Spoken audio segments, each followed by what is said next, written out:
இயேசு கிறிஸ்துவின் வல்லமையுள்ள நாமத்தினாலே உங்கள் எல்லோரையும் இன்னொரு புதிய வேத பாடத்தை அன்போடு கூட வரவேற்கிறேன். ஒரு கிழமை ஒரு விடுமுறைக்கு பிறகு திரும்பவுமாக நாங்கள் வருகிறோம் வேதத்தை கற்றுக்கொள்வதற்கு.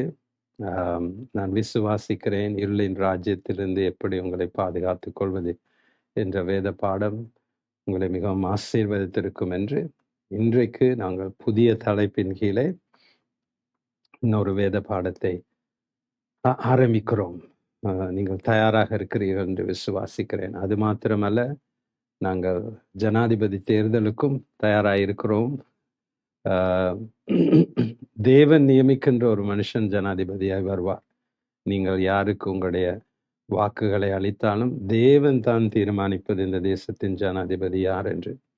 தானியேல் 2ஆம் அதிகாரம் 22ஆம் வசனம், 4ஆம் அதிகாரம் 17ஆம் வசனம் என்று விசுவாசிக்கிறேன்.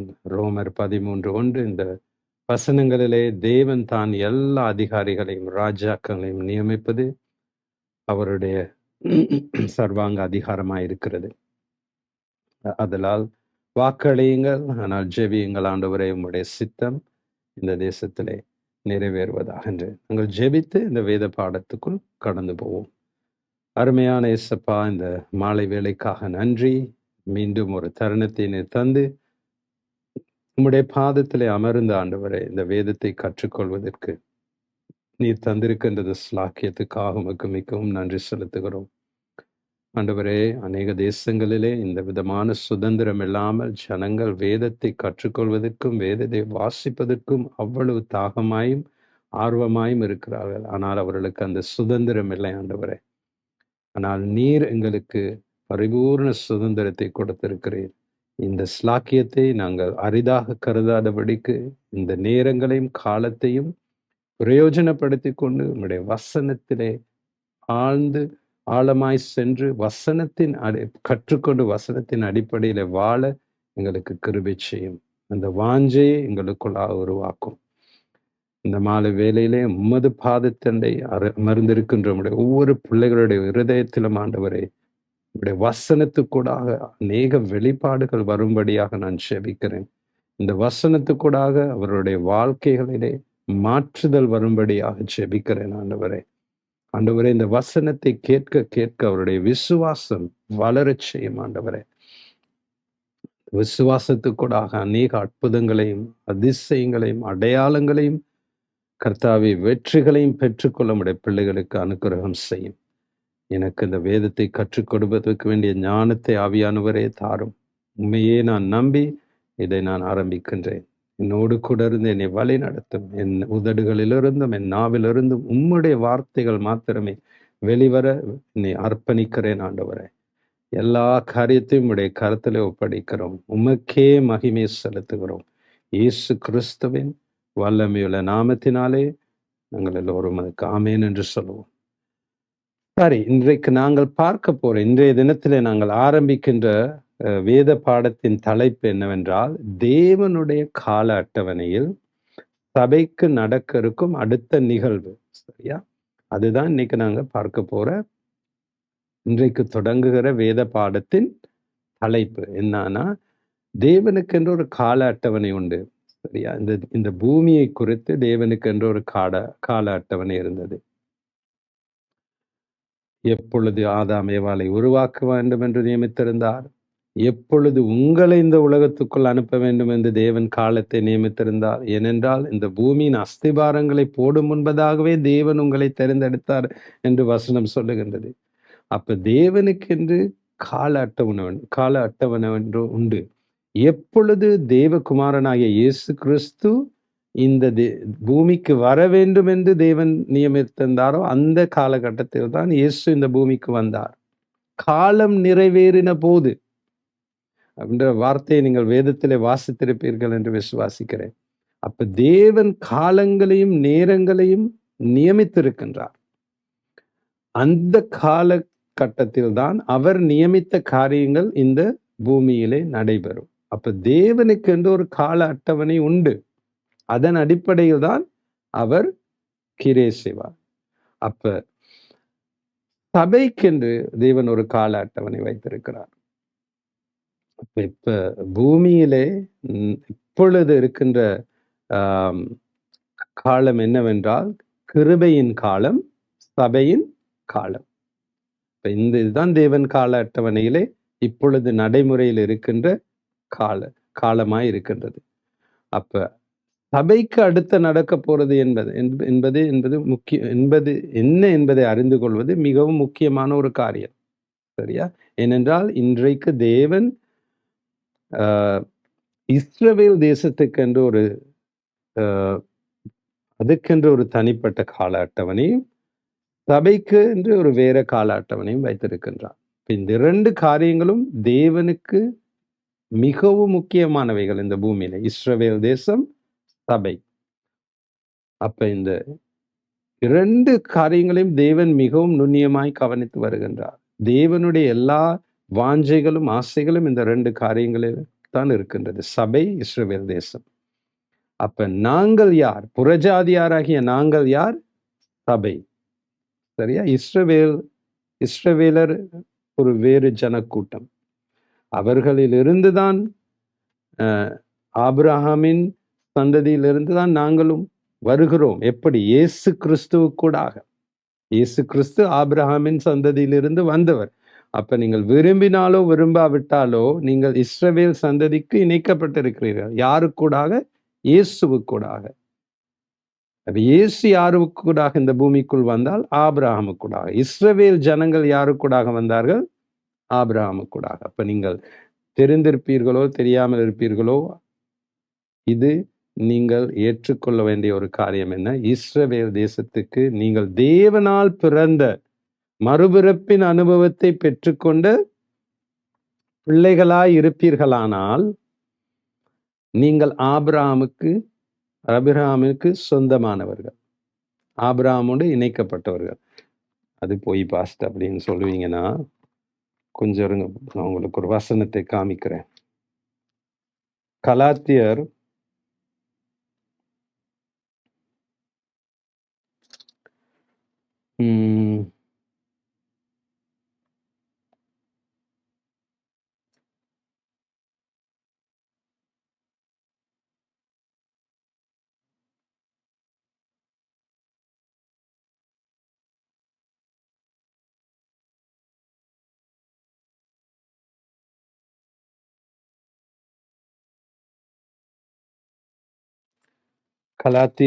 3 அதிகாரம் 13-14 வசனத்தை வாசிப்போம். சரியா? கலாத்தியர் 3 அதிகாரம் 13-14 வசனம்.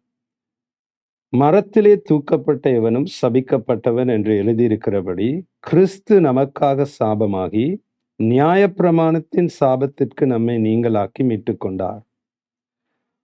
ஆபிரகாமுக்கு உண்டான ஆசீர்வாதம் கிறிஸ்து இயேசுவினாலே புறஜாதிகளுக்கு வரும்படியாக, சரியா, ஆவியை குறித்து சொல்லப்பட்ட வாக்கு தத்தத்தை நாம் விசுவாசத்தினாலே பெரும்படியாக இப்படி ஆயிற்று. அப்ப ஆபிரகாமுக்கு கொடுக்கப்பட்ட ஆசீர்வாதம் கிறிஸ்துவினாலே புறஜாதிகளுக்கு வரும்படி. அப்ப நம்ம ஆபிரகாமுக்குள்ளே எப்படி நாங்கள் இணைகிறோம்? கிறிஸ்துவுக்கூடாக. சரியா? அப்ப கிறிஸ்துவுக்கூடாக நாங்கள் ஆபிரகாமின் சந்ததிகள் என்று ஒரு வசனம் சொல்லுது. அந்த வசனம் நீங்க கலாத்தியர் 3 அதிகாரத்தை தொடர்ந்து வாசிங்க. இது என்னுடைய வேத பாடம் அல்ல, அதிலே தெளிவாக கூறப்பட்டிருக்கிறது. நாங்கள் ஆபிரகாமின் சந்ததி கிறிஸ்து இயேசுவுக்கூடாக. சரியா? அப்ப அதை நீங்கள் கலாத்தியர் 3 அதிகாரத்தை வாசிக்கும் போது அதனை நீங்கள் கண்டுகொள்ளலாம். அப்ப தேவன் இஸ்ரவேல் தேசத்துக்கு ஒரு வேறு கால அட்டவணையும் சபைக்கென்று ஒரு வேறு கால அட்டவணையும் வைத்திருக்கின்றார். அதன் காலத்தில் அந்த காரியங்கள் நிறைவேறும். அவர்களுடைய கால அட்டவணைகளை குறிப்பிட்டு இருக்கின்ற கால நேரங்களிலே அவர் நியமித்த காரியங்கள் நடைபெறும். சரியா? தேவன் நேரம் தவறாதவர். அதன் காலங்களில் எல்லாவற்றையும் எப்படியா நேர்த்தியாய் செய்து முடிக்கின்ற தேவன் என்று வசனம் சொல்லுகின்றது. அதன் காலங்களில். அப்ப அந்தந்த காலங்களில் அவருடைய கால அட்டவணையிலே நியமித்து வைத்திருக்கின்ற காரியங்கள் நேர்த்தியாய் செய்து முடிக்கப்படும்.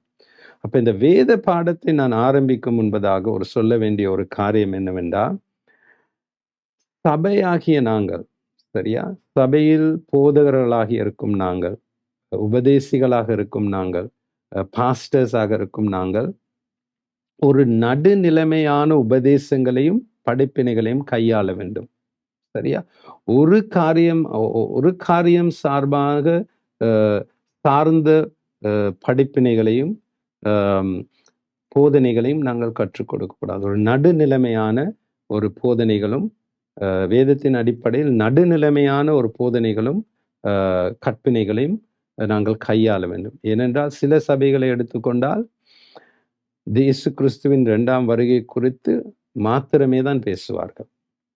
சரியா? அதன் நிமித்தமாக சபையிலே இருப்பவர்கள் இந்த பூமிக்கு எந்த விதமான பிரயோஜனமும் இல்லாமல் போய்விடுவார்கள். அவர்களுடைய நோக்கம் எல்லாம், ஆமா, இயேசு வருகிறார், இந்த பூமி எனக்கு அவசியம் இல்லை, பூமியில நான் ஒண்ணுமே செய்ய வேண்டியதில்லை, இப்படியே அவர் வர்ற வரைக்கும் நான் 2 பேரும். இதுதான் தெசலோனிக்கேயர் சபையிலே நடைபெற்ற ஒரு காரியம். ஏனென்றால் தெசலோனிக்கேயர் சபையிலே இயேசு கிறிஸ்து வரப்போகிறார் என்ற உபதேசம் வந்தவுடனே அதை கேட்டவர்கள் என்ன செய்தார்கள்?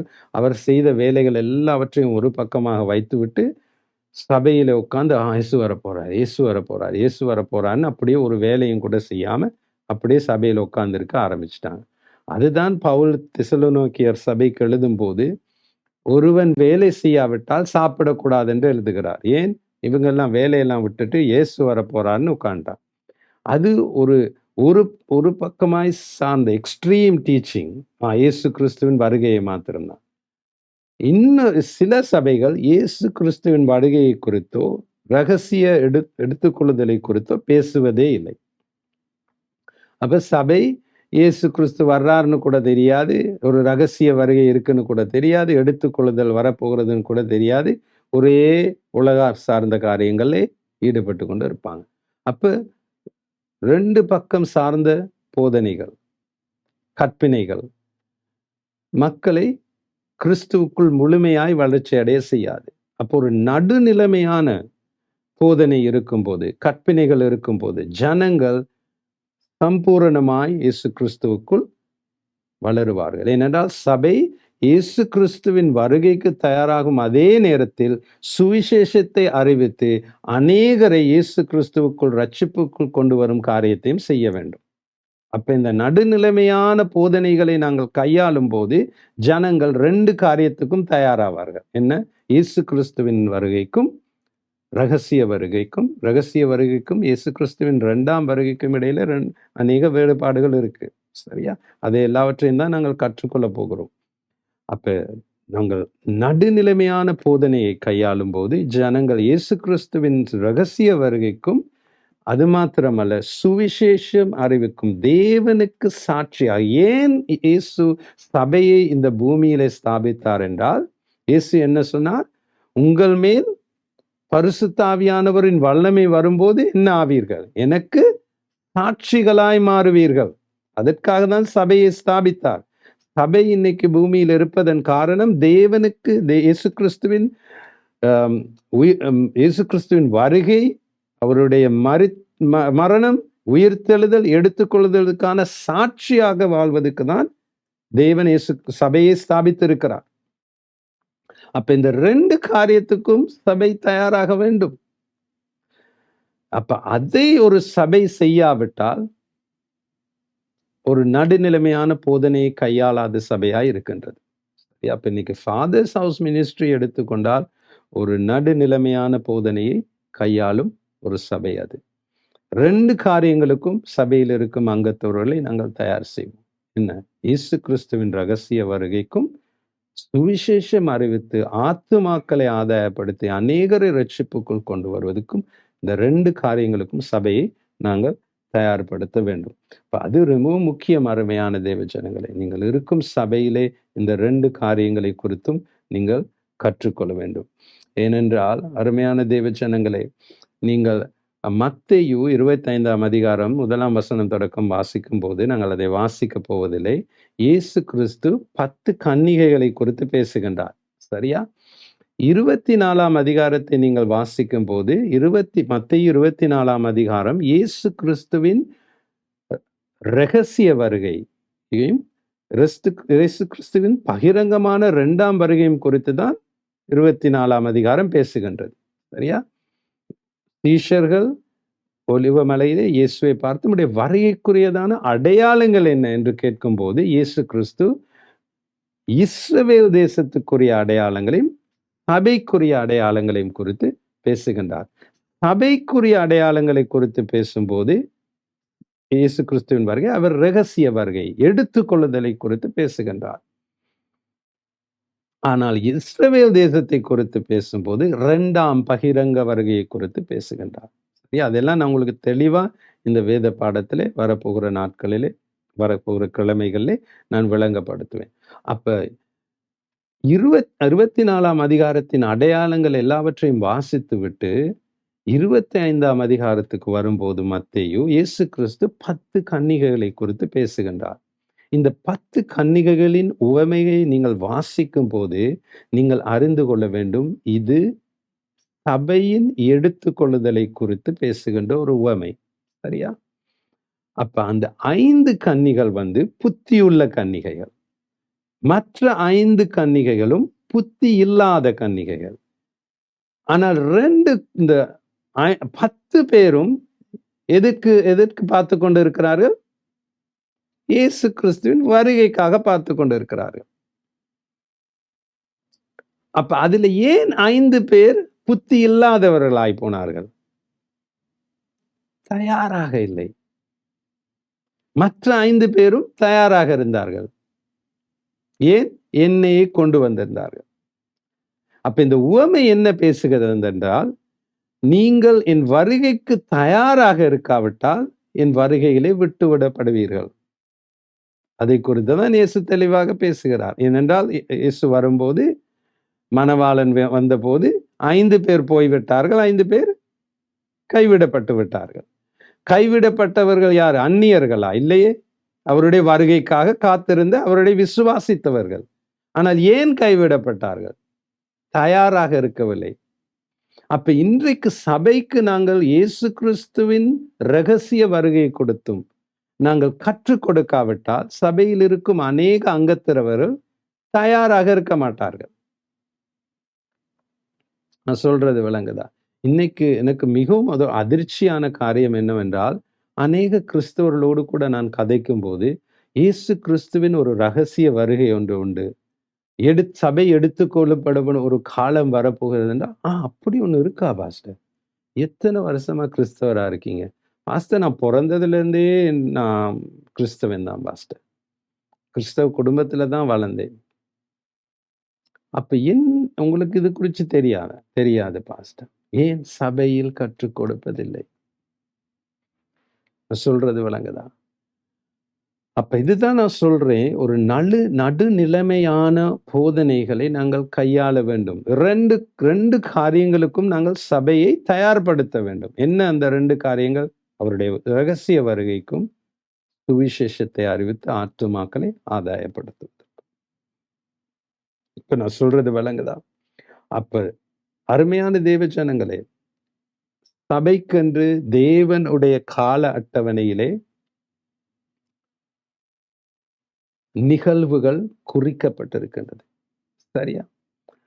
அப்ப நாங்கள் இன்றைக்கு இந்த ஆரம்பிக்கும் இந்த வேத பாடத்திலே என்னத்தை கற்றுக்கொள்ள போகிறோம் என்றால், இஸ்ரவேல் தேசத்துக்கு தேவன் நியமித்திருக்கின்ற அவருடைய கால அட்டவணையின் அடிப்படையில் நியமித்திருக்கின்ற நிகழ்வுகள் என்ற சபைக்கு அவருடைய கால அட்டவணையிலே நியமித்திருக்கின்ற நிகழ்வுகள் என்ன என்பதை குறித்து தான் நாங்கள் கற்றுக்கொள்ள போகிறோம்.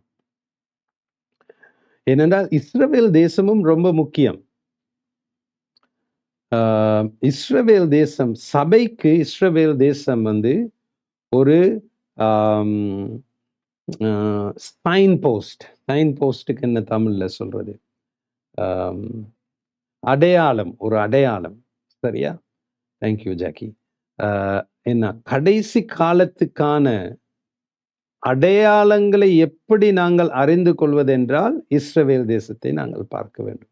சபையாகிய நாங்கள் இது கடைசி காலமா இல்லையா, எந்த கடைசி காலத்தின் எந்த கட்டத்திலே நாங்கள் இருக்கிறோம் என்பதை நீங்கள் புரிந்து கொள்ள வேண்டும் என்றால், இஸ்ரவேல் தேசத்தை கட்டாயமாய் மிகவும் நுண்ணியமாய் கவனிக்க வேண்டும். ஏனென்றால் இஸ்ரவேல் தேசம் தேவன் சபைக்கு கொடுத்திருக்கிற ஒரு கடைசி காலத்தின் அடையாளமாய் இருக்கின்றது. சரியா? இன்னைக்கு நீங்க சொல்லுங்களேன், அம்பாந்தோட்டைக்கு போறீங்க. சரியா? உங்களுடைய நோக்கம் என்ன? நான் அம்பாந்தோட்டைக்கு போறேன். அப்ப அம்பாந்தோட்டைக்கு போறதுன்னா, நீங்க அந்த அம்பாந்தோட்டைக்கு புறப்பட்டு கொழும்புல இருந்து புறப்பட்டு போகும்போது அந்த பாதை ஓரங்களில் இருக்கிற இந்த அடையாளங்களை கவனிக்க வேண்டும். இங்கன திரும்பணும், இந்த இடத்துல திரும்பணும், இங்கன யூட்டர்ன் ஒன்று போடணும். இதுகளை கவனிக்காவிட்டால் அம்பாந்தோட்டைக்கு போகாம குருநாகலைக்கு போயிருவீங்க.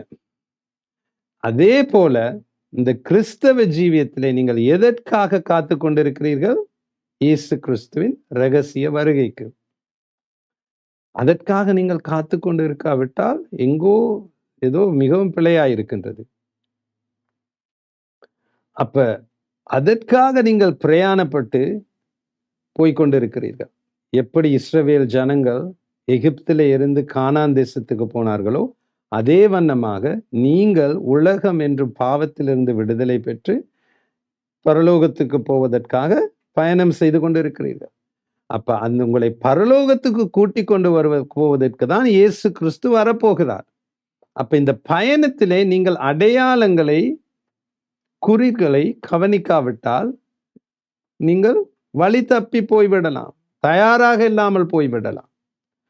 அப்ப அடையாளங்களை கவனிப்பதற்கு தான் இஸ்ரவேல் தேசத்தை தேவன் சபைக்கு கொடுத்திருக்கிறார்.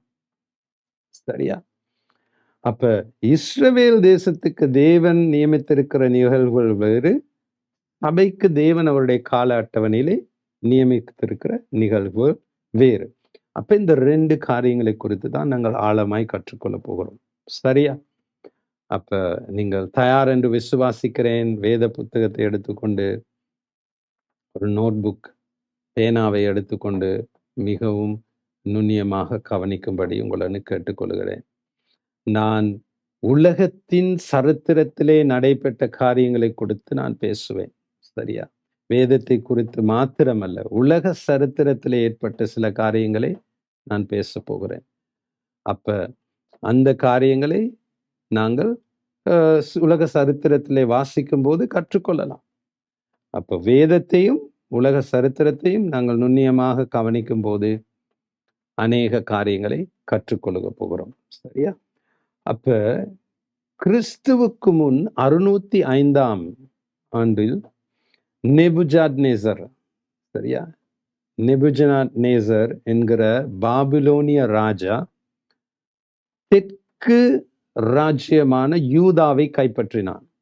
ஏனென்றால் அதற்கு முன்பதாக வடக்கு ராஜ்யமான இஸ்ரவேல் அசீரியர் கைப்பற்றி அவர்களை சிதறடித்து விட்டார்கள் யூதாவுக்கு முன்பதாக.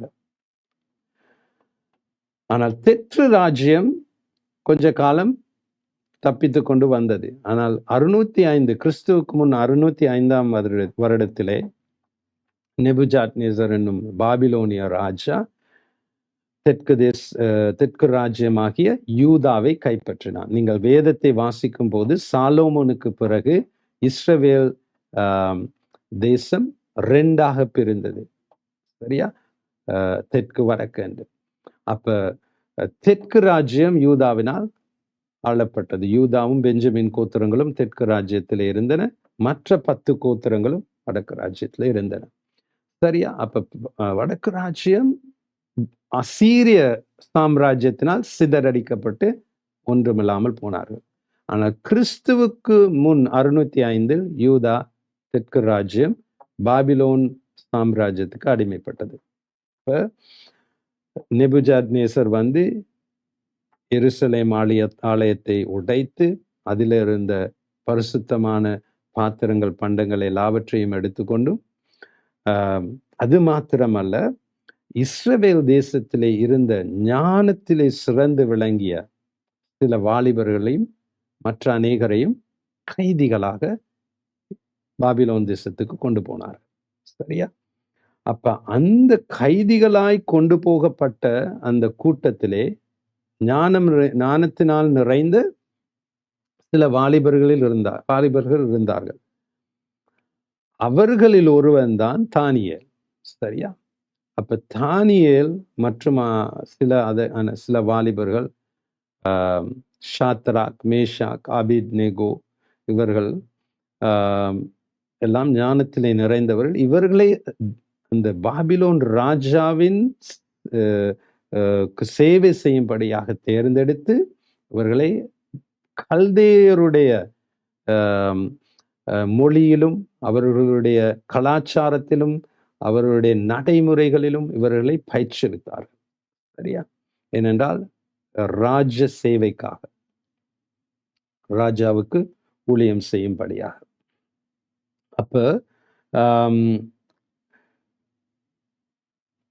இந்த தானியேலுக்கு தேவன் இந்த பூமியில் நடக்க போகும் அநேக காரியங்களையும், இஸ்ரவேல் தேசத்துக்கு நடக்க போகும் அநேக காரியங்களை குறித்து சொப்பனமாக வெளிப்படுத்தினார். சரியா? என்றால் தானியேலுக்கு இருந்த ஒரு தாளந்து என்னவென்றால் சொப்பனம் காண்பதும் அந்த சொப்பனத்தை விவரித்து வெளிப்படுத்துவதும் அவனுக்கு இருந்த ஒரு தாளந்து. தேவன் கொடுத்த ஒரு கிருபை அது அவனுக்கு. அப்ப அவன் வெளிப்படுத்தின நடக்க போக இருக்கின்ற அநேக காரியங்களை குறித்து அவன் வெளிப்படுத்தின காரியங்கள் தானியேல் புத்தகத்திலே எழுதப்பட்டிருக்கிறது. அந்த காரியங்களின் அநேக காரியங்கள் நிறைவேறிவிட்டன. ஆனால் சில காரியங்கள் நிறைவேற வேண்டி இருக்கின்றன. தானியேல் புத்தகம் ஒரு ப்ரொஃபெட்டிக் புக், தீர்க்க தரிசன புத்தகம். சரியா? அப்ப 4300 5000 வருடங்கள் வைத்துக் கொள்வோம், சரியாக நான் சொல்ல முடியாது, முன்பு நேபுகாத்நேசர் ஒரு தரிசனத்தை காண்கின்றார். சரியா? அப்ப அந்த தரிசனத்தை யாராலும் மொழிபெயர்க்க முடியாமல் போய்விட்டது, விவரிக்க முடியாமல் போய்விட்டது. இது என்ன, இந்த தரிசனம் என்னத்தை குறித்து சொல்லுகின்றது என்று. ஆனால் அதற்குரிய விளக்கத்தை தானியேல் நேபுகாத்நேசருக்கு விளக்கத்தை விவரித்து காண்பிக்கின்றார். சரி, அவன் நேபுகாத்நேசர் கண்ட அந்த சொப்பனம் இந்த பூமியிலே அரசாலும் ராஜ்யங்களை குறித்து. சரியா? அப்ப அது நேபுகாத்நேசருக்கு விளங்கவில்லை. நான் சொல்லும் எல்லா காரியங்களும் தானியேல் புத்தகத்தில் இருக்கின்றது. சரியா? நீங்கள் வாசிக்கலாம். ஆனால் தானியேலுக்கு அதனை விளக்குவதற்கு வேண்டிய அறிவையும் ஞானத்தையும் வெளிப்பாடையும் தேவன் கொடுத்தார். அப்ப இந்த சொப்பனத்துக்கூடாக என்னென்ன சாம்ராஜ்யங்கள் இந்த பூமியிலே அரசால போகின்றது என்பதை குறித்து தேவன் அந்த சொப்பனத்தை நேபுகாத்நேசருக்கு காண்பித்தார். அதனை விளக்குவதற்கு வேண்டிய ஞானத்தையும் அறிவையும் தேவன் தானியேலுக்கு கொடுத்தார். அப்ப நேபுகாத்நேசர் இருக்கும் காலம் தொடங்கி இயேசு கிறிஸ்துவின் 2ஆம் வருகை வரைக்கும், நான் சொன்னேன், இயேசு கிறிஸ்துவின் ரகசிய வருகை உண்டு, இயேசு கிறிஸ்துவின் பகிரங்க 2ஆம் வருகை என்று உண்டு. இது ரெண்டுக்கும் இடையில வித்தியாசங்கள் உண்டு. சரியா? அநேகர் இன்னைக்கு நினைக்கிறாங்க இயேசு கிறிஸ்துவின் 2ஆம் வருகைன்னு ஒன்று மாத்திரம்தான் இருக்கு. இல்லை, இயேசு கிறிஸ்துவின் ரகசிய வருகைன்னு ஒன்று இருக்கு, இயேசு கிறிஸ்துவின் பகிரங்க 2ஆம் வருகை என்று உண்டு. அதை நான் உங்களுக்கு விளங்கப்படுத்தி காண்பிக்கின்றேன். அப்ப இந்த நேபுகாத்நேசர் கண்ட சொப்பனம் என்னவென்றால், அவன் இருக்கும் காலத்திலிருந்து இயேசு கிறிஸ்துவின் பகிரங்க 2ஆம் வருகை வரைக்கும் இந்த பூமியிலே ஆளப்போகின்ற சாம்ராஜ்யங்கள் என்ன என்பதை குறித்து தான் இந்த சொப்பனம் வெளிப்படுத்தி காண்பித்தது. சரியா? அப்ப இந்த சொப்பனத்தை நாங்கள் வாசிக்கும் போது, நாங்கள் இப்பொழுது வாசிப்போம், நாங்கள் எந்த காலகட்டத்திலே இருக்கிறோம் என்பதை கண்டுகொள்ளலாம். சரியா? ஏனென்றால் தானியேல் தேவன் நேபுஜாத் நேசருக்கு நாங்கள் இருக்கும் காலகட்டத்தை குறித்தும் காண்பித்து விட்டார். அதை தானியேல் மிகவும் தெளிவாக விளக்கி விவரித்து காண்பிக்கின்றார். அப்ப இந்த சொப்பனத்தை வாசிக்கும் போது நாங்கள் எந்த காலகட்டத்தில் இருக்கின்றோம் என்பதை நாங்கள் தெளிவாக புரிந்து கொள்ள முடியும். ஏனென்றால் நாங்கள் படிக்கும் இந்த வேத பாடம் என்ன? தேவனுடைய கால அட்டவணையில் சபைக்கு நடக்க இருக்கும் அடுத்த நிகழ்வு. இப்ப தேவனுடைய கால அட்டவணையை குறித்து தான் நாங்கள் படிக்கிறோம். அப்ப தேவனுடைய கால அட்டவணையை குறித்து படிக்கும்போது நடந்த நிகழ்வுகளை பார்த்து கொண்டு வரும்போது அடுத்து என்ன நடக்க போகிறது என்பதை நாங்கள் தெளிவாக புரிந்து கொள்ளலாம். ஏன்னா அதுதான் நான் சொல்லுகின்றேன், அருமையான தேவன ஜனங்களே, இந்த வேத புத்தகம் இந்த உலகத்தின் சரித்திரத்துக்கு முரண்படாது. இந்த வேத புத்தகம் விஞ்ஞானத்துக்கு முரண்படாது. விஞ்ஞானிகளுக்கு இதனை படித்தார்கள் என்றால் அது அது தேவனுடைய வசனம் அவருடைய கண்டுபிடிப்புகளோடு கூட ஒத்து போகும். அதுதான் தேவனுடைய வசனம். அப்ப நாங்கள் இந்த பூமியின் சரித்திரத்தை பார்க்கும்போது வேதம் எவ்வளவு கூர்மையானது, எவ்வளவு நேர்த்தியானது, எவ்வளவு பிழை இல்லாதது என்பதை நாங்கள் கண்டுகொள்ளலாம். சரியா? அப்ப நாங்கள் இப்ப தானியேலுக்கு நேபுகாத்நேசர் கண்ட சொப்பனத்தை வாசிக்க போகிறோம். அதன் விளக்கத்தை என்னவென்று வாசிக்க போகிறோம். அதன் பின்பதாக நாங்கள் எந்த கால அட்டவணையில, தேவனுடைய கால அட்டவணையில எங்கு சபையாகிய நாங்கள் எங்கு நிற்கிறோம் என்பதை நாங்கள் பார்க்க போகிறோம். சரியா? உங்களுக்கு தெளிவா? எவ்வளவு நேரம் போயிருக்கு Jackie? half an hour. Right. தானியேல் 2ஆம் அதிகாரத்துக்கு திருப்பிக் கொள்வோம். தானியேல் 2ஆம் அதிகாரம். இந்த வேத பாடம் உங்களுக்கு நான் தெளிவாக இருக்கும் என்று விசுவாசிக்கிறேன். நான் அதனால் தான் மிகவும் மெதுவாக நேரம் எடுத்து கதைக்கின்றேன். ஏனென்றால் இது மிகவும் நுண்ணியமாக கவனமாக கவனிக்க வேண்டிய ஒரு வேத பாடம். ஆதலால் நீங்கள் இந்த வேத பாடத்திலே கலந்து கொள்கிறீர்கள் என்றால் அங்கும் இங்குமாக பார்க்காதீர்கள். முதலாம் பாகத்தை பார்த்துவிட்டு மற்ற 2 பாகங்களை பார்க்காம 5ஆம் பாகத்துக்கு வந்து இவர் என்ன சொல்றாரு, ஒரே குழப்பமா இருக்கே அப்படின்னு யோசிக்காங்க. இந்த வேத பாடத்தை நீங்கள் புரிந்து கொள்ள வேண்டும் என்றால் முதலாம் பாகத்திலிருந்து கடைசி பாகம் வரை கேட்க வேண்டும். அப்பொழுதுதான் உங்களுக்கு மிகவும் தெளிவாக இருக்கும். இல்லாவிட்டால் குழப்பமாய் மாறிவிடும். அதனால் இந்த வேத பாடத்தை கேட்கிறவர்கள் தயவு செய்து இதனை தொடர்ந்து கேளுங்கள். அப்படி உங்களுக்கு அடுத்த கிழமை கேட்க முடியாமல் போய்விட்டால் அதுக்கு அடுத்த கிழமை வரும்போது முதலாம் 2ஆம் பாகத்தை விட்டு அடுத்த பாகத்தை கேட்டு விட்டு 3ஆம் பாகத்தை கேளுங்கள். அப்பொழுது தெளிவாக இருக்கும். சரி, தானியேல் 2ஆம் அதிகாரம் 1ஆம் வசனம் தொடக்கம் 12ஆம் வசனம் வரை வாசிக்க போகிறோம். வேத பாடம், அதனால் வேதத்தை வாசிப்பது அவசியம். இன்னைக்கு அநேக கிறிஸ்தவர்களுக்கு வேதத்தை வாசிப்பதற்கு விருப்பம் இல்லை. ஆனால் வேதத்தை வாசிப்பது ரொம்பவும் முக்கியம். இன்றைக்கு காலையிலே நான் என்னுடைய தனிப்பட்ட தியானத்துக்கு வாசித்து வருகின்ற வேத புத்தகம் நெகமாயா. சரியா? நெகமாயா புத்தகத்திலே நான் இன்றைக்கு வாசிக்கும் போது ஜனங்கள், நெகமாயா வந்து ஒரு ஆசாரியன், வேத ஆசாரியன். அப்ப இஸ்ரவேல் ஜனங்கள் கொஞ்சம் அங்கிட்டு படிப்போம். சரியா? இது இந்த வேத பாடத்துக்கு அப்பாற்பட்டது தான். ஏனென்றால் இது ஆவியான உணர்த்துறதுனால நான் சொல்றேன். இஸ்ரவேல் ஜனங்கள், நான் சொன்னேனே, நேபுகாத்நேசர் கிறிஸ்துவுக்கு முன் 605 யூதா ராஜ்யத்தை அடிமையாக கைப்பற்றி கொண்டு போனதன் பின்பதாக 70 வருடங்களுக்கு பின்பு குறிப்பிட்ட சிலர் தேவனுடைய ஆலயத்தையும் இஸ்ரவேல் மதிலையும் கட்டும்படி திரும்ப எருசலேமுக்கு வந்தார்கள். அப்படி வந்தவர்கள்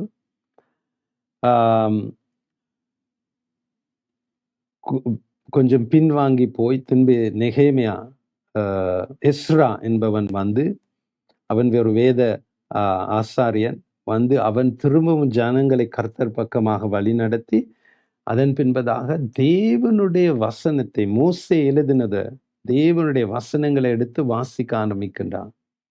அதை கேட்பதற்கு ஜனங்கள் காலையிலிருந்து மத்தியானம் வரை ஒரு இடத்தில் உட்கார்ந்திருந்தாங்களாம். நீங்க நீங்க நெகேமியாவை வாசித்து பாருங்க சரியா. ஆம், அப்ப அவன் அந்த வேத வசனங்களை வாசிக்கும் போது ஜனங்கள் அழுகிறார்கள். என்னால இவ்வளவு நாளும் நாங்கள் இந்த தேவனுடைய வசனத்தை கேட்கவில்லையே. காலையிலிருந்து மத்தியானம் வரைக்கும் தேவ வசனத்தை வாசிக்கிறதுக்கு ஒரே இடத்துல கேட்டுக்கொண்டு உட்கார்ந்திருக்காங்க. அழுகுறாங்க. அவ்வளவு ஒரு வாஞ்சை தேவ வசனத்தை கேட்க. அப்ப இன்னைக்கு தேவ வசனத்துக்கு எந்த விதமான அங்கீகாரத்தையும் தேவனுடைய ஜனங்கள் கொடுப்பதில்லை. அதற்குறித்ததான வாஞ்சையும் இல்லை. ஆனால் வேதத்தை வாசியுங்கள். நீங்கள் இன்னைக்கு அநேகர் sermon கேட்டு போயிருவீங்க. ஒரு 1/2 ஹவர், 1 ஹவர் sermon கேட்டு அப்பா போதும். தனிப்பட்ட ரீதியில வேதத்தை திறந்து நீங்க வாசிக்கிறதே இல்ல. வேதம் அப்படியே தூசி பிடிச்சு ஷெல்ஃப்ல இருக்கு. வேதத்தை எடுத்து தனியா உட்கார்ந்து வேதத்தை வாசிங்க. அதிலே கிடைக்கும் ஆசீர்வாதம் ஒரு தனி. அருமையான தேவ ஜனங்களே, சரியா? அதனை வார்த்தையினால் விவரிக்க முடியாது. அப்ப நாங்க வேதத்தை வாசிக்க போகிறோம். 12 வசனங்களை வாசிக்க போகிறோம். அதன் பின்பதாக 27 தொடக்கம் 45 வரையும் வாசிக்க போகிறோம். 1 தொடக்கம் 12 நெபுஜாத்நேசர் கண்ட சொப்பனம், 27 தொடக்கம் 45 தானியேல் கொடுக்கும் விளக்கம். சரியா? இதை ஏன் நாங்கள் வாசிக்க போகிறோம்? இந்த சொப்பனத்தை நாங்கள் நுண்ணியமாக கவனித்து நாங்கள் இப்பொழுது எந்த காலகட்டத்தில் இருக்கிறோம் என்பதை நிர்ணயிக்க போகிறோம். சரியா? நேபுஜாத்நேசார் ராஜ்யபாரம் பண்ணும் 2ஆம் வருஷத்திலே நேபுஜாத்நேசார் சொப்பனங்களை கண்டான். அதனால் அவனுடைய ஆவி கலங்கி அவனுடைய நித்திரை கலைந்தது.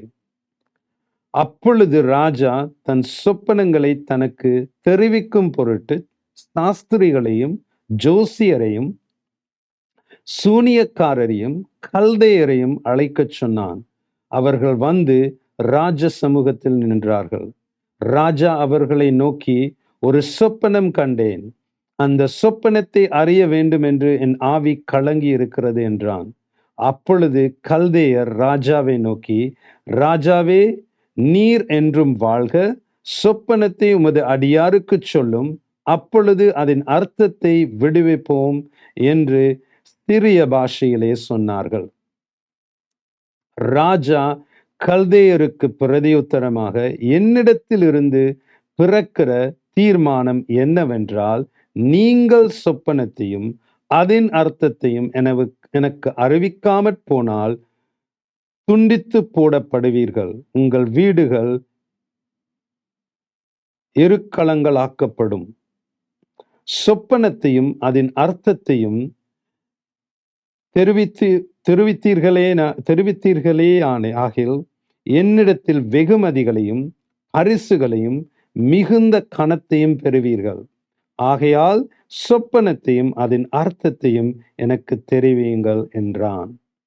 அவர்கள் மறுபடியும் பிரதியுத்தரமாக, ராஜா அடியாருக்கு சொப்பனத்தை சொல்வாராக, அப்பொழுது அதன் அர்த்தத்தை விடுவிப்போம் என்றார்கள். அதற்கு ராஜா பிரதியுத்தரமாக,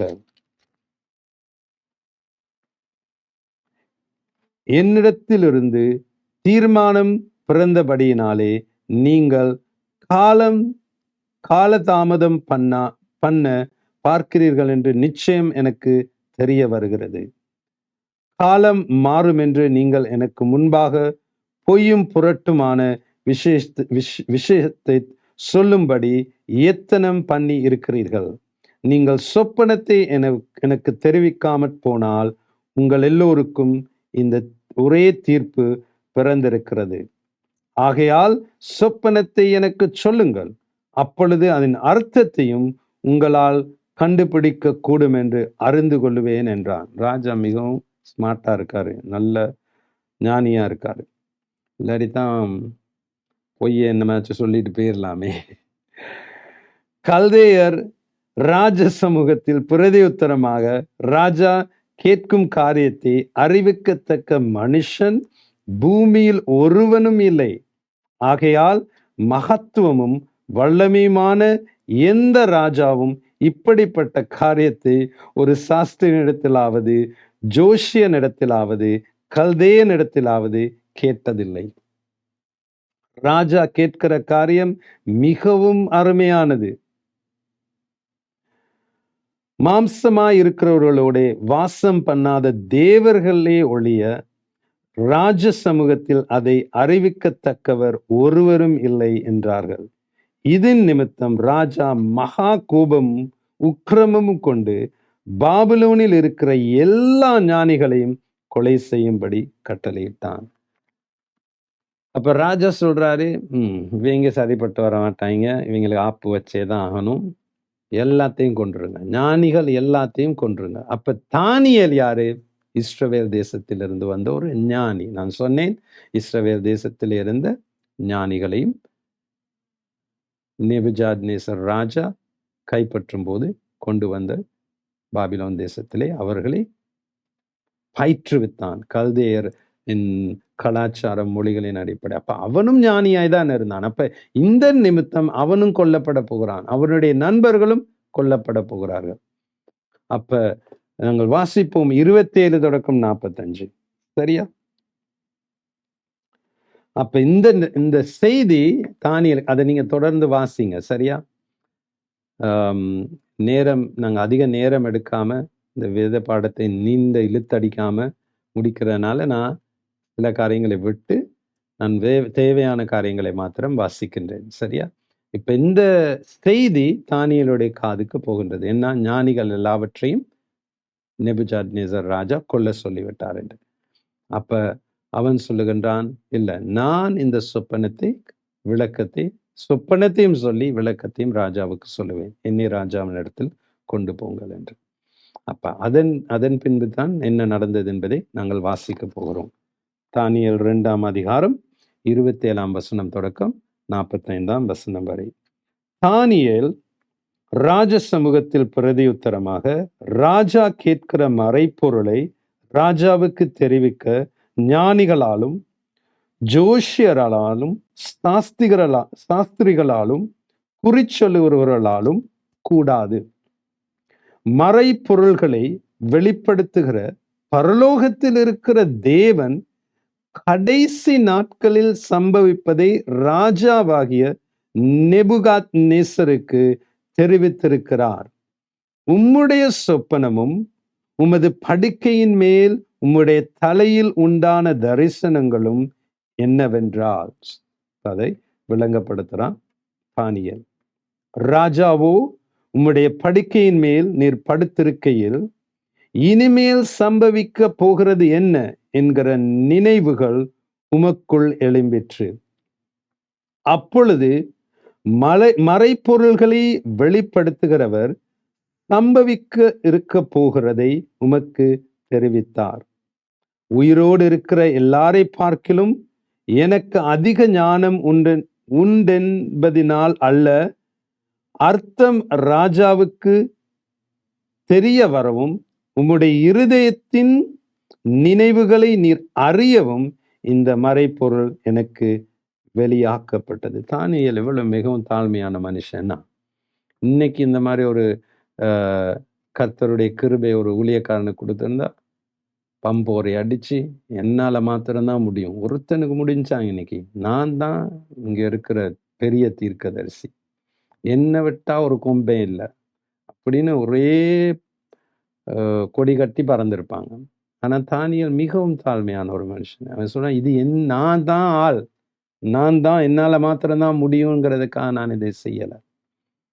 தேவன் உமக்கு மறைபொருளை காண்பிக்க வேண்டும், அதற்காக தான் நான் இதை செய்கிறேன் என்று மிகவும் தாழ்மையாக சொல்லுகிறான். 31வது வசனம். ராஜாவோ, நீர் ஒரு பெரிய சிலையை கண்டீர்.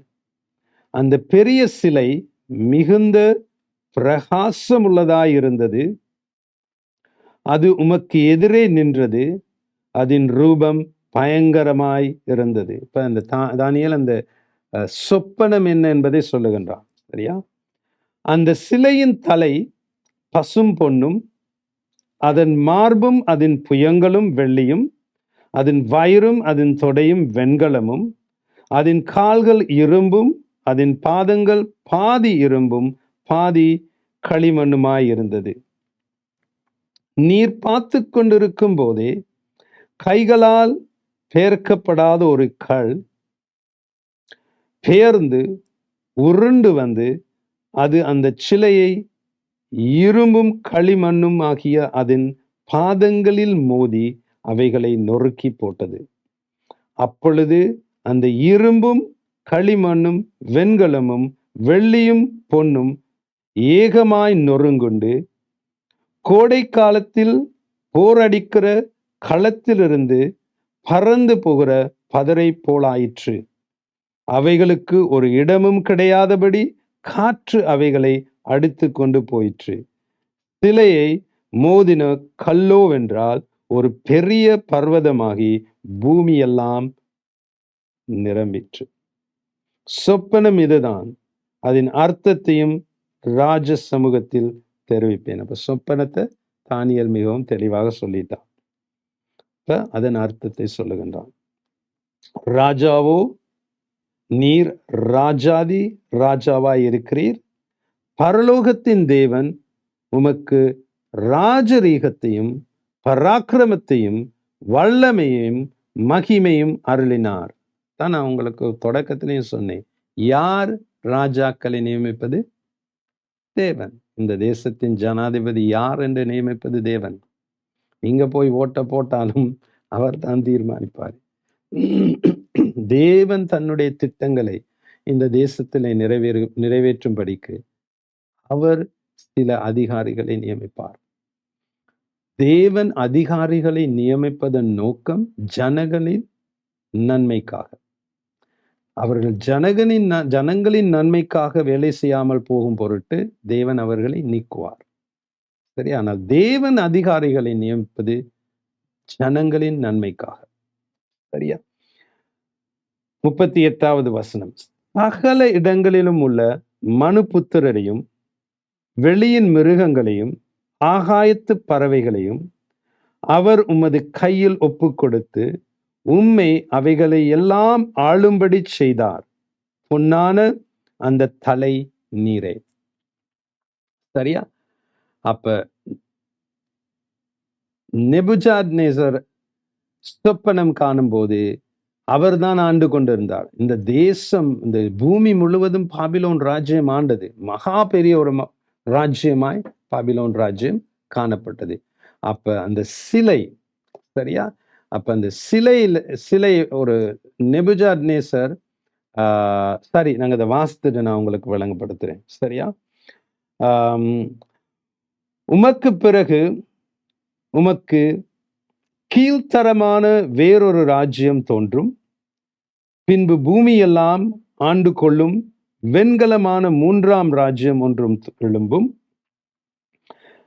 4வது ராஜ்யம் இரும்பை போலும் உரமாயிருக்கும். இரும்பு எல்லாவற்றையும் எப்படி நொறுக்கி சின்னாபின்னமாக்குகிறதோ அப்படியே இது நொறுக்கி போடுகிற இரும்பை போல அவைகளை எல்லாம் நொறுக்கி தகர்த்து போடும். பாதங்களும் கால் விரல்களும் பாதி குயவனின் களிமண்ணும் பாதி இரும்புமாய் இருக்க நீர் கண்டீரே. அந்த ராஜ்யம் பிரிக்கப்படும், அதிலும் களிமண்ணோடே இரும்பு கலந்திருக்க நீர் கண்டபடியே இரும்பினுடைய உறுதியின் கொஞ்சம் அதிலே இருக்கும். கால் வீரர்கள் பாதி இரும்பும் பாதி களிமண்ணுமாய் இருந்தது. என்னவென்றால் அந்த ராஜ்யம் ஒரு பங்கு உரமும் ஒரு பங்கு நெரிசலுமாயிருக்கும். நீர் இரும்பை களிமண்ணோடே கலந்ததாக கண்டீரே. அவர்கள் மற்ற மனுஷரோடே சம்பந்தம் கலப்பார்கள். ஆகிலும் இதோ களிமண்ணோடே இரும்பு களவாதது போல அவர்கள் ஒருவரோடொருவர் ஒட்டி கொள்ளாதிருப்பார்கள். அந்த ராஜாக்களின் நாட்களிலே பரலோகத்தின் தேவன் என்றென்றைக்கும் அழியாத ஒரு ராஜ்யத்தை எழும்ப பண்ணுவார். அந்த ராஜ்யம் வேறே ஜனத்துக்கு விடப்படுவதில்லை. ஒரு கல் கையால் பெயர்க்கப்படாமல் மலையிலிருந்து பெயர்ந்து உருண்டு வந்து இரும்பையும் வெண்கலத்தையும் களிமண்ணையும் வெள்ளியையும் பொன்னையும் நொறுக்கினதை நீர் கண்டீரே. அப்படியே அது அந்த ராஜ்யங்களை எல்லாம் நொறுக்கி நிர்மூலமாக்கி தானோ என்றென்றைக்கும் நிற்கும். இனிமேல் சம்பவிக்க போகிறதை மகாதேவன் ராஜாவுக்கு தெரிவித்திருக்கிறார். சொப்பனமானது நிச்சயம், அதன் அர்த்தம் சத்தியம் என்றான். சரியா? அப்ப இதுதான் நேபுஜாத்நேசர் கண்ட சொப்பனம், தானியேல் கொடுத்த அர்த்தம். அப்ப இந்த சொப்பனம் நாங்கள் இப்பொழுது இருக்கும் காலத்தை குறித்தும் அங்கே அடங்கி இருக்கிறது. இப்ப நேபுஜாத்நேசர் கண்ட சொப்பனத்திலே தேவனாகிய இயேசு கிறிஸ்து தன்னுடைய ராஜ்யத்தை இந்த பூமியிலே ஸ்தாபிக்கும் வரைக்கும் அந்த சொப்பனம் விளங்கப்படுத்துகிறது. சரி, அப்ப இந்த சொப்பனத்தை நாங்கள் நன்றாக கவனித்தோம் என்றால் சரித்திரம் தோடு எப்படி இந்த சொப்பனம் மிகவும் தெளிவாக இணைந்திருக்கின்றது, தெளிவாக உறுதிப்படுத்தப்பட்டிருக்கிறது என்பதை புரிந்து கொள்ளலாம். அது மாத்திரமல்ல, இனி என்ன நடக்க போகிறது, நாங்கள் எந்த காலகட்டத்திலே இருக்கிறோம் என்பதை புரிந்து கொள்ளலாம். சரியா? அப்ப இந்த சொப்பனம் நாங்கள் பார்ப்போம். எவ்வளவு நேரம் போயிருக்கு ஜாக்கி? 50 போயிருச்சா? அப்ப வேண்டாம், இன்னைக்கு எங்களுக்கு நிப்பாட்டுவோம். சரியா? அடுத்த கிழமை நான் இந்த சொப்பனத்தை விளங்கப்படுத்துவேன். சரித்திரத்தோடு நான் உங்களுக்கு காண்பிப்பேன் எப்படி இந்த சொப்பனம் மிகவும் வேதம் எவ்வளவு எவ்வளவு கூர்மையானது, எவ்வளவு வேதத்திலே குறிப்பிடப்பட்ட தீர்க்க தரிசனங்கள் எவ்வளவு தெளிவாக நிறைவேறப்பட்டிருக்கிறது, இனி வரப்போகிற காரியங்கள் எப்படி நிறைவேறப் போகிறது. இந்த காலகட்டத்தின் அடிப்படையிலே தேவனுடைய சபையாகிய நாங்கள் எந்த காலகட்டத்திலே இருக்கிறோம், அடுத்து என்ன எங்களுக்கு நடக்க போகிறது என்பதை தான் நான் உங்களுக்கு காண்பிக்க ஆசைப்படுகிறேன், பரிசுத்த ஆவியானவருடைய உதவியோடு கூட. இவ்வளவு நேரம் பொறுமையாய் இந்த வேத பாடத்தை கேட்டதற்காக நன்றி. இந்த வேத பாடம் உங்களுக்கு மிகவும் ஆசீர்வாதமாயிருக்கும். அநேக தேவனுடைய பிள்ளைகளோடு கூட இந்த வேத பாடத்தின் லிங்கை பகிர்ந்து கொள்ளுங்க. ஏனென்றால் ஒவ்வொரு கிறிஸ்தவனும் அறிந்து கொள்ள வேண்டிய ஒரு காரியம் இது. சபைக்கு போனோம், வந்தோம், சில பாட்டுகளை பாடணும், ஒரு பிரசங்கத்தை கேட்டோம், காணிக்கையை கொடுத்தோம்னு மாத்திரம் இருந்துறாங்க. அவையெல்லாம் நல்ல காரியங்கள் தான். ஆனால் தேவனுடைய வசனம் சொல்லுகின்றது, அறிவின்மையினாலே என் ஜனங்கள் அழிந்து போகிறார்கள். இந்த வேத பாடங்களை நாங்கள் நடத்துவது எங்களுக்கு எந்த விதமான லாபமும் இல்லை. அருமையான தேவ ஜனங்களே, உங்கள்கிட்ட இருந்து காணிக்கை கேட்கிறோமா? இல்லை.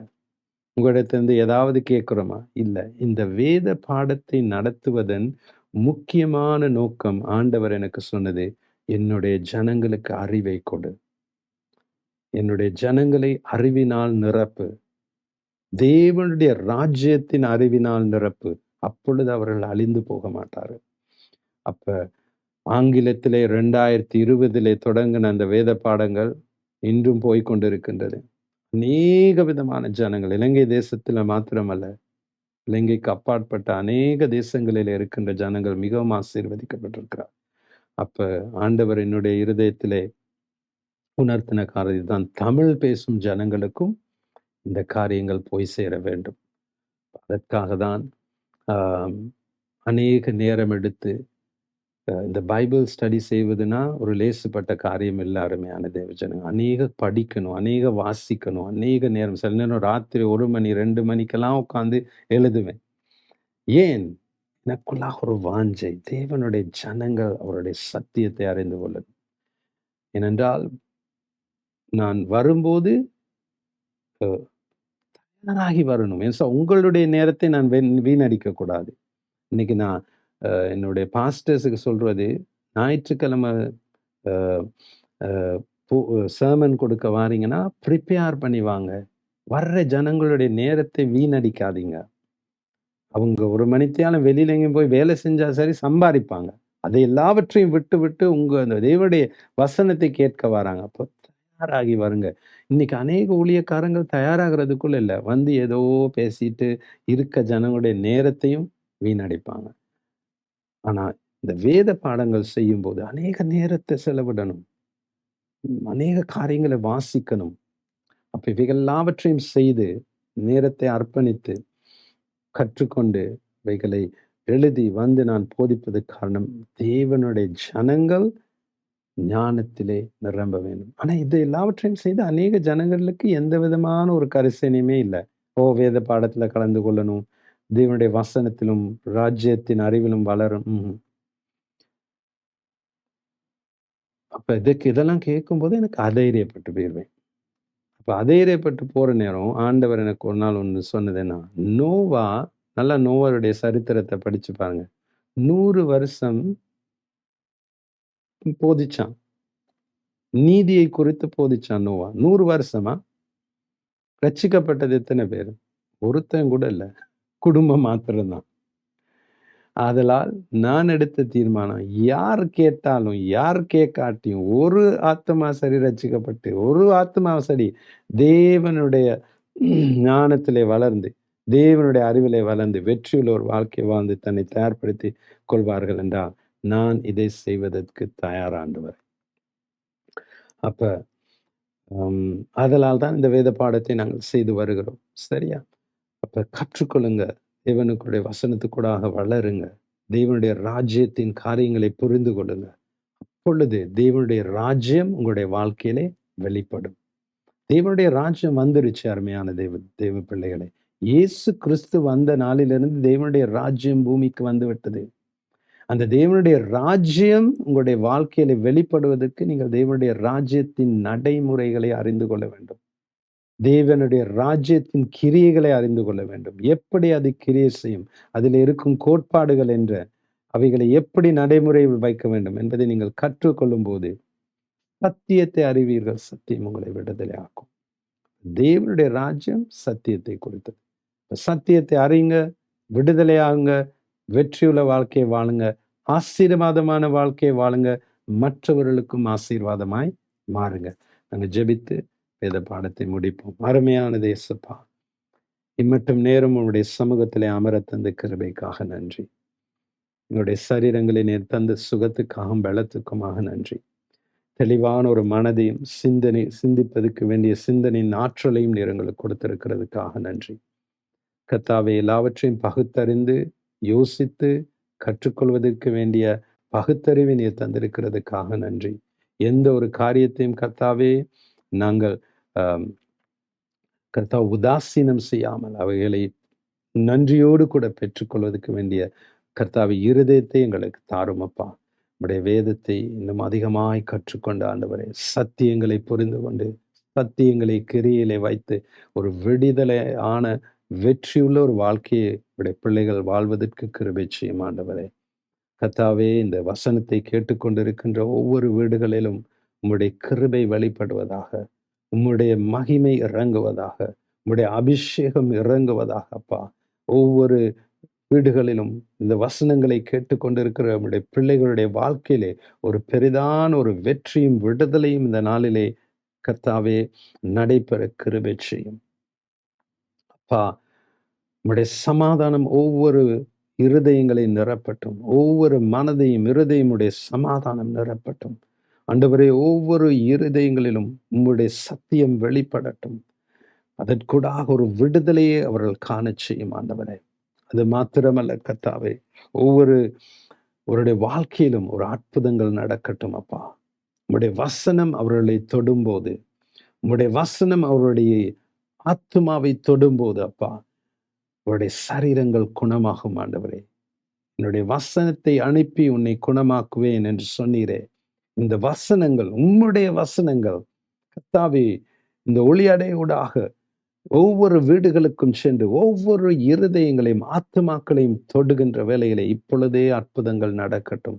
அவருடைய சரீரங்களிலே மாற்றுதல்கள் ஏற்படட்டும் அப்பா. நினையாத பிரகாரமாய் நடக்க முடியாத அற்புதங்கள் அவருடைய சரீரத்திலே நடைபெறட்டும் ஆண்டவரே. அவ்வளவு வல்லமையானது உம்முடைய வசனம் ஆண்டவரே. உம்முடைய வசனம் உம்மண்டை வெறுமையாய் திரும்பாது என்று சொல்லி இருக்கிறீரே. அந்த என்னுடைய வாய்க்கூடாக செல்லுகின்ற உம்முடைய சத்தியமாகிய வசனம் பிள்ளைகளை தொட்டு சுகமாக்கட்டும். தடைகளை உடைக்கட்டும் ஆண்டவரே. தடைகளை நிர்மூலமாக்கட்டும் ஆண்டவரே. உம்முடைய ஜனங்கள் உம்முடைய வசனத்தை விசுவாசித்து ஏற்றுக்கொள்ளுகின்ற எத்தனை பேர்களோ அத்தனை பேர்களுடைய வாழ்க்கையில் இன்று ஒரு மாற்றுதல் வரும்படியாக செபிக்கிறேன் ஆண்டவரே. இன்று ஒரு அற்புதம் நடக்கும்படியாக செபிக்கிறேன் ஆண்டவரே. கர்த்தாவே, நீர் ஜீவிக்கிறீர், வல்லமையுள்ளவர் என்பதை வெளிப்படுத்தி காண்பித்தருளும் அப்பா. நன்றி செலுத்துகின்றேன் ஆவியானவரே. நீர் என்னோடு கூட இந்த இடத்துல இருக்கிறது மாத்திரமல்ல, உம்மை விசுவாசிக்கின்ற உம்முடைய பிள்ளைகளுடைய ஒவ்வொரு வீடுகளிலும் உம்முடைய பிரசனம் இப்பொழுது இருக்கின்றதப்பா. பிரசனத்தை உம்முடைய பிள்ளைகள் உணரச் செய்யும் ஆண்டவரே. ஒரு அற்புதம் நடக்கட்டும், ஒரு மாற்றுதல் வரட்டும் ஆண்டவரே. ஆவிக்குரிய ஒரு எழுப்புதல் வரட்டும் அப்பா. ஆண்டவரே, ஆவிக்குரிய மனுஷனிலே ஒரு அக்கினி கொழுந்து விட்டு எறிய ஆரம்பிக்கட்டும் ஆண்டவரே.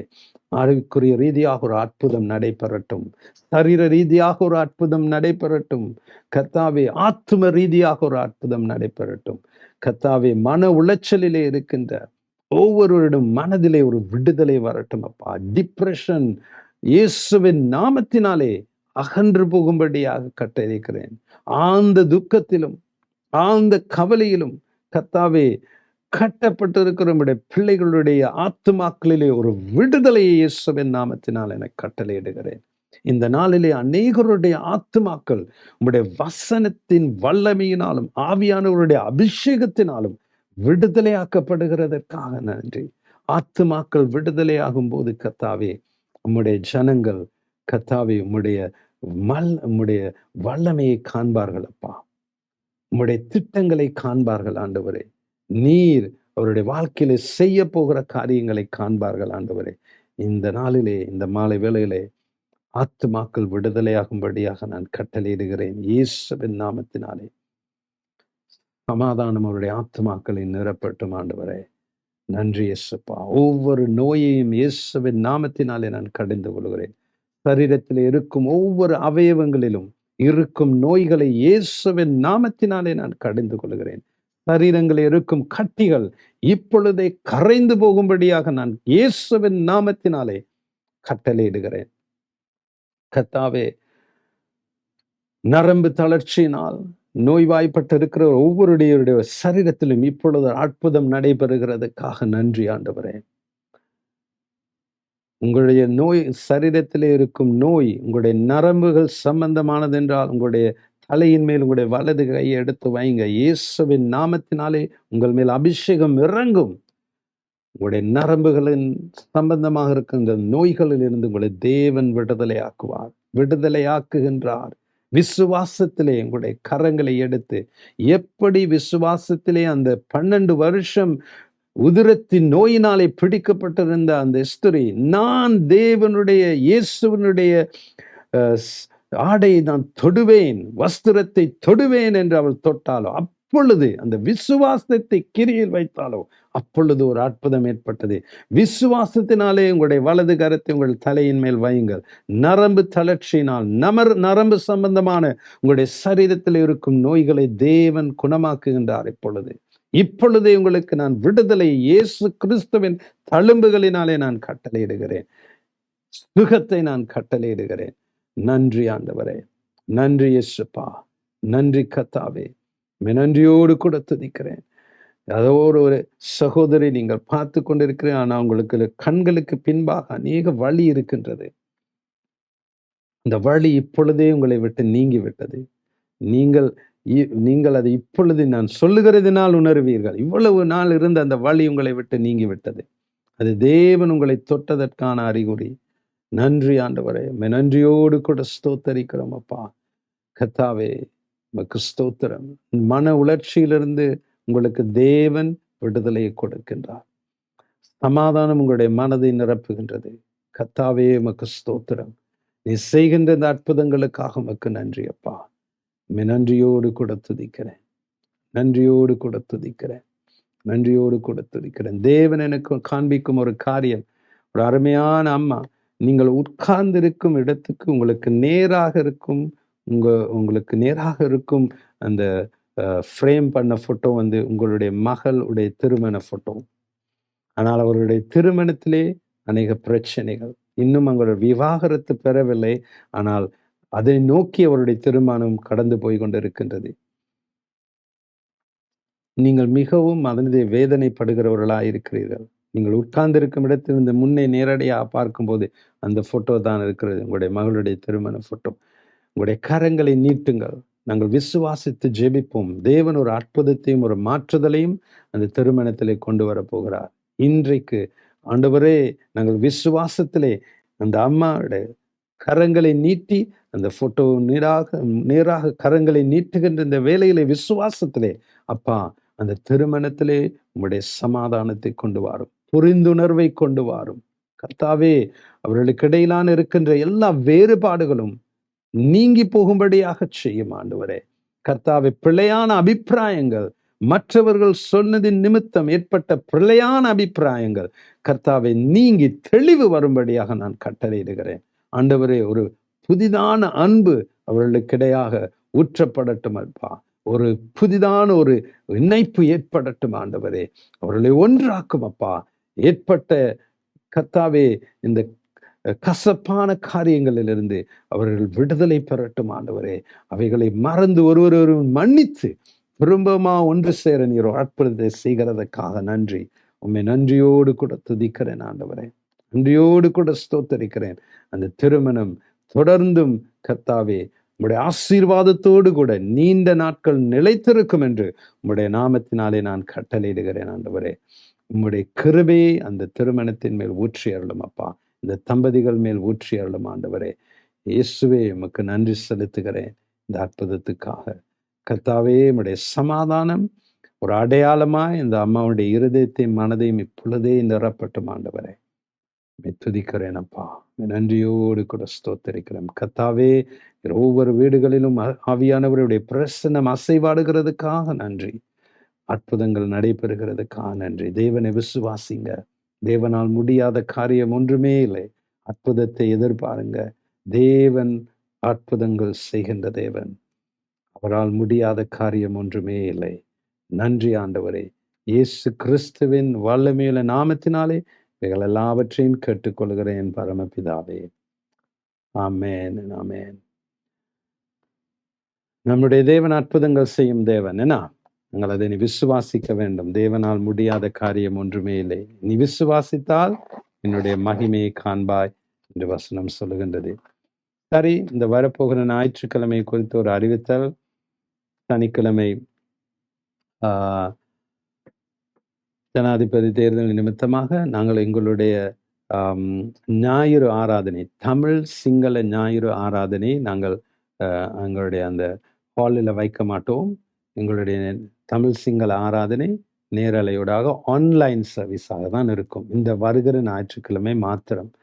அப்போ 7 மணிக்கு ஃபாதர்ஸ் ஹவுஸ் யூடியூப் சேனல் கூடாக இந்த ஆராதனையை நாங்கள் உங்களுக்கு கொண்டு வருவோம். அந்த யூடியூப் சேனலுக்கான லிங்க் இருக்கா ஜக்கியா? லிங்க் திரையின் கீழே வருகிறது.